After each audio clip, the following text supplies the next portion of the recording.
Hello guys, আসসালামু আলাইকুম। তো আজকে আমরা মুম্বাই থেকে বাড়ি যাব। তোমরা যদি আমাদের মুম্বাইয়ে থাকার ভিডিওগুলো দেখতে চাই অবশ্যই কমেন্টে বলো। আমরা এখন আছি এয়ারপোর্টে বললে নয়, এয়ারপোর্টে বাইরে আছি, আমরা এখন ঢুকবো। তার জন্য এখানে আমরা টিকিটটা বার করে নিলাম। তখন বাজছিল সকাল 3:30, আর 3:30 সময় এয়ারপোর্টের ভিউগুলো দেখো কতটা সুন্দর, মনেই হচ্ছে না এটা দিন না রাত। এবারে আমরা টিকিটটা বার করে নিয়েছি, এবার আমাদের পালা এয়ারপোর্টে এন্ট্রি নেওয়ার জন্য। তবে আমার বোন গেল, এরপরে আমি যাব। এখানে প্রথমে আমার আধার কার্ডটা দেখানো হলো এবং টিকিটটা স্ক্যান করে সেখানে দরজাটা খুলে গেলো এবং আমি চলে গেলাম।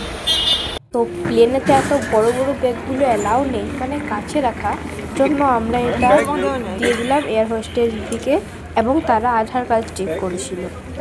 এরপরে তারা আমাদের টিকিট চেক করলো। এবার জানি না দিদিটা আমাদের ব্যাগে একটা কীরকম স্টিকার লাগিয়ে দিল এবং আমাদের ব্যাগটা চলে গেল। তো এখানে আমাদের ব্যাগটা টাটা করে দিয়ে আমরা চলে গেলাম প্লেনের উদ্দেশ্যে চাপার জন্য, কারণ প্লেনে চাপার জন্য অনেক বড় একটা লাইন ছিল।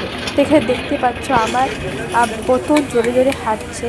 তোমরা ভাবতে পারো যে আমরা প্লেনে কোনো লেট হয়ে গেছি কিংবা দেরি হয়ে গিয়েছে, আসলে না, আমার আব্বা এরকমভাবেই হাঁটে।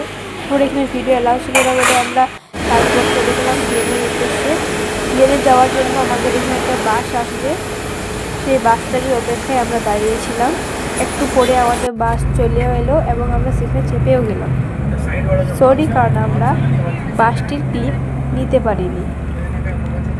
এরপরে এই যে আমরা বড় বড় প্লেনগুলো দেখে দেখে যাচ্ছিলাম।